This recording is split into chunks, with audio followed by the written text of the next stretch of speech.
चक्रवृद्धि ब्याज पर जब कोई धन दिया जाता है और उसके मिश्र धन का हमें पता हो, दर का हमें पता हो और आपसे समय के बारे में पूछा जाए तो हम किस तरह से निकाल पाएंगे।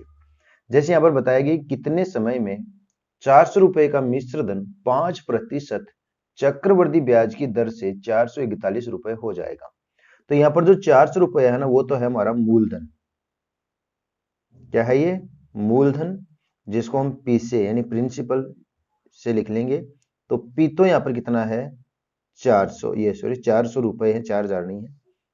और मिश्रधन जो इसका अमाउंट है, इसको हम ऐसे लिख लेंगे। एक को अमाउंट कहेंगे, अमाउंट मीन्स मिश्रधन हो जाएगा। तो ये हो गया आपका मिश्रधन। मिश्रधन यहाँ पर कितना है? 441 रुपए है। और इसी क्वेश्चन में आपको जो दर है ना, रेट, वो भी दे रखी है।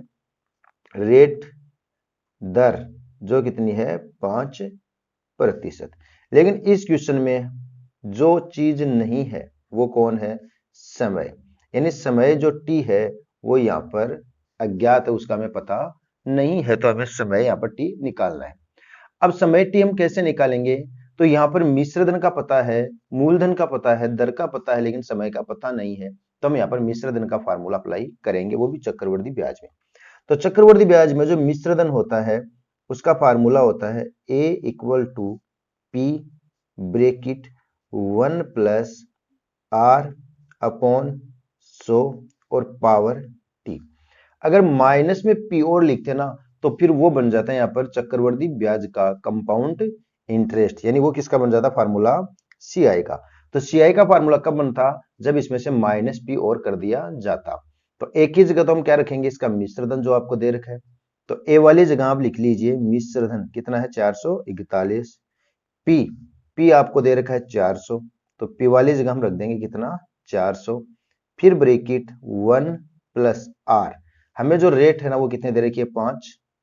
तो 5 और बटे में कितना आएगा? 100। ये जो प्रतिशत का चिन्ह हटाने के लिए ही बटे में 100 का यूज किया जाता है। और टी यानी टाइम, और टाइम का हमें यहाँ पर पता नहीं है, तो टी की जगह यहाँ पर टी ही रह जाएगा।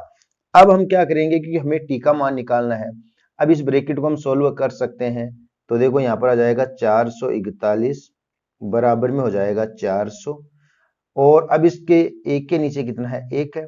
तो हम एक और 100 का यहाँ पर क्या लेंगे? एलसीएम लेंगे, लघुत्तम ले लेंगे। तो एक और 100 का लघुत्तम 100 ही आएगा। एक का भाग 100 में 100 बार, तो 100 को आप एक से गुणा करेंगे ना तो 100 आ जाएंगे। फिर 100 का भाग 100 में कितनी बार? एक बार, तो आ जाएगा 5। पर इसकी पावर कितनी रहेगी? टी ही रहेगी। अगले स्टेप में हम देखते हैं, तो 441 बराबर 400, 100 में 5 जुड़ करके ये हो गया 105 बटे 100। पर इसकी पावर है ना वो कितनी है? टी है। अब 105 बटे 100 को हमें कितनी बार लिखना है? टी बार लिखना है, लेकिन टी को हम जानते नहीं, तो लिखें कैसे? तो फिर हमें टी का मान निकालना पड़ेगा घातांक के रूप में। तो अब हम क्या करेंगे? यहाँ पर जो बीच में चिन्ह किसका है? गुणा का है, क्योंकि बारी बारी से हम सबको बाहर निकाल सकते हैं। 105 और 100 को तो हम यहाँ से निकाल ही नहीं सकते। क्यों नहीं निकाल सकते? क्योंकि पावर टी लेकर के बैठा है। लेकिन जो 400 इसके पास एक्स्ट्रा यहाँ पर मल्टीप्लाई का साइन लेकर के बैठा है, दूसरी तरफ भेज देंगे तो ये डिवाइड में चला जाएगा। तो इसको अपन इस तरह से लिख सकते हैं, 441 डिवाइड बाई 400, ठीक है, इक्वल टू में कितना? 105 बट्टे 100। तो ये हो गया 105 और अपॉन 100, और इसकी पावर कितनी है? टी है। अब यहाँ पर ये घातांक का नियम चल गया, इधर पावर है और इधर विदाउट पावर है। तो हमें क्या करना है कि एक फार्मूला याद रखना आपको, कि जब क्या होता है कि एक की पावर m और बराबर में भी क्या हो? एक की पावर m, ठीक है, तो ही ये दोनों बराबर होते हैं, अन्यथा बराबर नहीं होते। यानी आधार बराबर हो तो घातांक बराबर होते हैं, घातांक बराबर हो तो उनके आधार बराबर हो जाते हैं, ठीक है ना, यानी पावर बराबर हो जाती है। तो यहाँ पर टी का पता तभी चलेगा जब दोनों जगह आधार बराबर और यहाँ पर जितनी पावर होगी वही टी की वैल्यू यहाँ पर बन जाएगी। तो इसलिए हमें क्या करना है? इनको यहाँ पर काट पीट करके हल करना है। 105 बटे 100 को तो हम जरूर 5 से काट पाएंगे, पर 441 और 100 को हम यहाँ पर काट भी नहीं पाएंगे। तो फिर हमें करना क्या है? क्योंकि घातांक का मान निकालना है, तो इसको घातांक में चेंज करना ही पड़ेगा, पावर में चेंज करना पड़ेगा। और पावर में चेंज करने के लिए आपको 441 और 400 दोनों का यहाँ पर प्राइम फैक्टर या भाज्य गुणनखंड निकालना पड़ेगा। 441 में आप देखो 4 4 8 9, 3 का भाग चला जाएगा, तो हम 3 का भाग देते हैं। 3 का भाग जाएगा इसमें, 3 एकम 3 बच गया 1 और 4 14, 14 में जाएगा 3 चौके 12, 2 और 1 21, 3 संते 21, 7 4 11 और 1 12, 12 में 3 का भाग जाएगा तो इसमें भी 3 का भाग चला जाएगा। 3 का जाएगा 4 बार, 3 चौक 12, 2 और 7 27, 9 बार। अब 49 हो गया, 49 में सिर्फ और सिर्फ 7 का जाएगा, वो भी 7 बार और यहाँ पर भी 7 बार। ठीक है, अब हम 400 का भी सेम इसी प्रकार से प्राइम फैक्टर निकालेंगे, भाज्य गुणनखंड। 400 में 2 का भाग चला जाएगा 200 बार, फिर 2 का भाग देंगे आप तो 100 बार, फिर 2 का भाग देंगे तो 50 बार, फिर 2 का भाग देंगे तो 25 बार। अब 25 में सिर्फ 5 का जाएगा, वो भी 5 बार। इस तरह से अब हमें क्या करना है, इसका स्क्वायर रूट निकालना है, मतलब इसका वर्गमूल निकालना है, या इसकी आप यूं कह सकते हो कि हमें इसको घातांक रूप में चेंज करना है। घातांक रूप में चेंज करने के लिए आपको देखना है कि सेम पावर देखनी है यहाँ पर। तो 3 है ना वो कितनी बार है, 2 बार है। 7 है ना वो भी कितनी बार है, 2 बार है। ठीक है ना, तो इसका मतलब हम 3 की पावर भी 2 लिख सकते हैं और 7 की पावर भी यहाँ पर क्या लिख सकते हैं, 2। यानी इसमें आप लिख सकते हो 3 की पावर 2 है और गुणा में कौन है, 7 की पावर 2। पावर दोनों जगह सेम है तो पावर को हम कॉमन निकाल सकते हैं और इसको आप ऐसा भी लिख सकते हो 3 गुणा 7 और 7 की पावर भी कितनी, 2, यानी 7 21। इसको हम 21 की पावर 2 यहाँ पर लिख सकते हैं। अब आपको कैसे लिख सकते हैं, अगर हम इस 3 को इस 7 से गुणा करते तो ये 21 बनता और इस 3 को भी इस 7 से गुणा करते तो ये भी कितना बनता, 21 बन जाता। तो 441 क्या हो जाएगा, 21 का स्क्वायर हो जाएगा। सेम इसी प्रकार से आप यहाँ पर देखें तो 1 तो 2 का स्क्वायर यहाँ से आ जाएगा, 1 2 का स्क्वायर यहाँ से आ जाएगा, 1 5 का स्क्वायर यहाँ से आ जाएगा। यानी 1 2 को 1 5 इन तीनों को अपन साथ ले लें तो 5 दूनी 10 और 10 दूनी 20 हो गया। और बाकी के जो बच्चे हुए हैं वो भी कितने हैं, 2 दूनी 4 और 4 पंजे 20। इधर बन जाता है 20 की पावर 2। जरूरी नहीं कि हमारे पावर 2 ही बने, पावर ज्यादा भी बन सकते, 3 3 भी बन सकते, 4 4 भी बन सकते, लेकिन एक ही संख्या की हमें वो पावर बनानी है।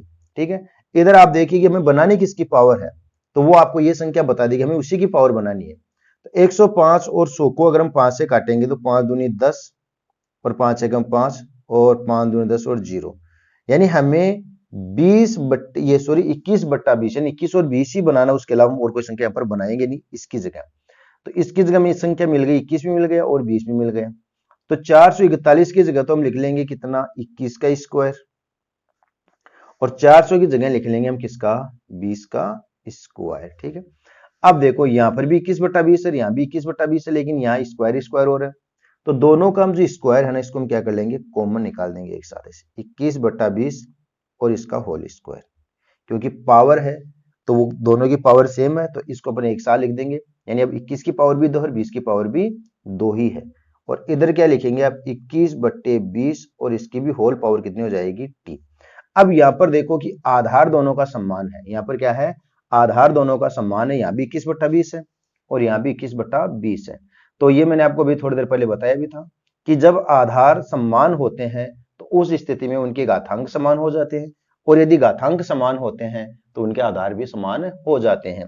तो यहाँ पर इनका जो बेस है ना वो क्या है, इक्वल है। इसका बेस है 21 बट्टा 20 और इसका बेस भी कितना है, 21 बट्टा 20।